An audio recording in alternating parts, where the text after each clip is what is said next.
And Trump basically actually Trump and Israel and Modi. ٹھیک ہے. دو چیزیں انہوں نے دیکھی. ایک تو یہ ہے کہ پاکستان کے اندر ایک ریپرزینٹیو گورنمنٹ نہیں ہے, ٹرموائل ہے. ٹھیک ہے. فوج کے بارے میں ایک خاص قسم کا ماحول بنا ہوا ہے. ان کو یہ پتہ نہیں تھا کہ جب جنگ شروع ہوتی ہے تو لوگ بھول جاتے ہیں, پاکستانی قوم جب بالکل کمپلیٹلی بھول جاتی ہے. کہتے ہیں یہ ٹھیک ہے, جیسے کہ آپ مثال دے رہے تھے پچھلے ولاگ میں 1965 والی وار کی کہ ایوب خان بھول گئے. ایوب, ہاں, فاطمہ جناح ابھی الیکشن لڑے ہوئے 6 مہینے ہوئے تھے, لوگوں نے کہا فاطمہ جناح وہ ختم ہو گیا, وہ ہم بعد میں دیکھیں گے, پہلے انڈیا کے ساتھ. اس میں ہوا یہ ہے کہ اب انہوں نے اس کو مدعے کو اٹھایا. ٹھیک ہے. اور وہ میں پہلے بھی کہتا ہوں, آج بھی کہتا ہوں, کبھی دنیا میں آج سے 20 سال بعد 25 سال بعد کوئی سیکرٹ ڈاکومنٹ اٹھے گا تو یہ پہلگام کے بارے میں پتہ چل جائے گا یہ فالس فلیگ آپریشن. نہیں, میرا خیال ہے سی اے نے بتایا ہوگا امریکن پریزیڈنٹ کو, یا ان کو پہلے سے. نہیں, امریکن سی آج کل ٹرمپ کے ساتھ وہ بھی ہے نا بڑا, وہ جیسے کہتے ہیں نا وہ یہ آرمس ڈیل اور سارا کچھ, یہ ٹرمپ کا بزنس نہیں ہے نا, ٹرمپ تو اس کو ختم کرنا چاہتا ہے. اچھا, اس میں ہوا یہ کہ ان کو انہوں نے یہ کہا ہوگا کہ اب اس پہ وقت پہ انہوں نے کچھ دن سوچا. ٹھیک ہے. فضا بنائی گئی. آپ خود سوچیں کہ پہلے راج ناتھ نے جلوس نکالے, سب کچھ وہاں پہ گیا, جوگی آدتیہ ناتھ وہ وہاں پر گیا. پھر ان کا ایک نیول افسر تھا جس کی نئی شادی ہوئی تھی جو مارا گیا تھا, اس کی باقاعدہ تصویریں لگائیں گے, پورا کیمپین چلائی, انڈیا کے ماحول بنایا. اچھا, اس ماحول کے اندر بھی کچھ سین انوائسز بھی تھیں, کانگریس تھی, دوسری تھی, سارا کچھ وہ نہیں. پاکستان کے اندر اس طرح کی صورتحال نہیں تھی. تو سچی بات بتاؤں کہ پاکستان تو ان کو اندازہ نہیں تھا کہ انڈیا حملہ کر دے گا, لیکن رپورٹس چل رہی تھی کہ یہ ہو جائے گا سب کچھ.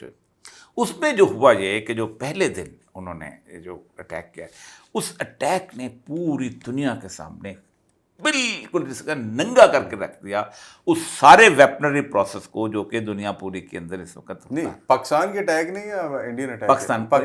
پاکستان کے جواب میں, پاکستان کے جو صبح 5 بجے فجر کے وقت شروع کیا ایئر سپریمیسی جو چائنا کی اسٹیبلش ہو گئی. اچھا, یہاں پہ ایک چیز پہلے تو ہم اس پوائنٹ کو کلیئر کر سکتے. آپ کہہ رہے ہیں کہ یہ کرافٹڈ تھا اور امریکہ اور اسرائیل اس کے پیچھے تھے, اور اس کے لیے ماحول بنایا گیا. کوئی بھی جنگ ایسی نہیں ہے کہ جو کرافٹڈ نہ ہو, یہ بعد میں اس کے اندر انوالومنٹ ہو جاتی ہے. خواہ فرسٹ ورلڈ وار تھی, خواہ سیکنڈ ورلڈ وار تھی, خواہ جو کورین وار تھی, خواہ وہ اسرائیل, ساری کرافٹڈ ہوتی. کچھ اسلحہ کمپنیاں اپنا اسلحہ بیچنا چاہتی ہیں, کچھ ہیجمنک صورتحال ہوتی ہے, کچھ مطلب اگنائٹ کرنے کے لیے ایک انسیڈنٹ کو یوز اس کے بعد لاگے چل ایک گھر میں 2 لاشیں پہنچ جائیں نا تو پھر دوسرا کہتے ہیں. ٹھیک ہے, یہی وجہ ہے کہ آپ دیکھیں یہ جو میرے پاس 8 مئی کا یہ اس وقت جو انٹرنیشنل رپورٹس ہیں, چائنیز ڈیفنس اسٹاک سرج ایز انڈیا 38%.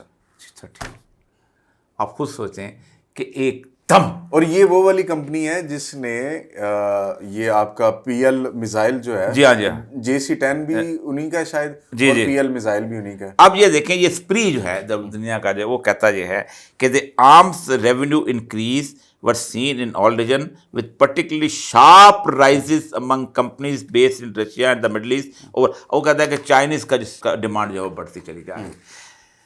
یہ ہے اصل بنیادی وجہ. اور اس میں ایک چیز سر اور بھی ہوگی ہے, وہ یہ ہے کہ جو ویسٹرن ٹیکنالوجی تھی اس کے اوپر چائنیز سپریمیسی آ گئی. اور اب وہ سمجھتے ہیں کہ چائنا نے جو خاموشی سے 2-3 چیزوں میں ڈیولپ کرتا رہا ہے, اس ایک تو چائنا نے اکانومیکلی بہت زبردست ڈیولپ کیا. میں 2008 میں چائنا گیا تھا, پولٹ بیورو وغیرہ سے ملاقاتیں بھی ہوئی کافی ساری. گزار بات ہے میں گیا تو گورنمنٹ کی طرف سے تھا سیکٹری انفارمیشن, لیکن انہوں نے کو اندازہ ہو گیا کہ میں ایک وہ ہوں, کیا نام ہے, اینالسٹ بھی ہوں, تو مجھے لے کے پکڑ کے 1-2 دن کبھی ادھر کبھی. تو ان سے میں نے سوال کیا کہ انہوں نے کہا کہ آپ یہ سارا کچھ کر رہے ہیں تو آپ کے ارد گرد دیکھیں اتنا سارا مسئلہ بن گیا ہوا ہے, تب کیوں نہیں.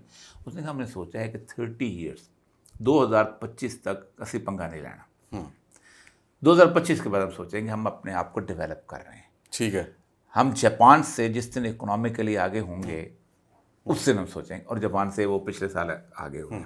دوسرا انہوں نے کہا تھا کہ ہم یہ جو جتنی اس وقت کام کر رہے ہیں اب یہ ہم نے ان کو ڈیپینڈنٹ کر لیا, جیگوار کو بھی ڈیپینڈنٹ کر لیا ہے, آئی فون کو بھی ڈیپینڈنٹ کر لیا, باقی چیزوں کو بھی ایون آپ دیکھیں کہ تمام دنیا جہان میں جو منرلز نکلتی ہیں اور اس کی ریفائنری چائنا میں ہے, کسی اور جگہ پہ کہیں گولڈ نکلتا ہے, پھر چائنا نے مونوپلائز کیا سیکورٹی منرلز کے اندر.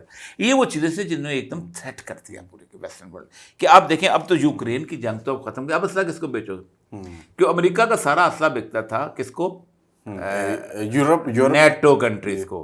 نیٹو کنٹریز کو ڈرم سامنے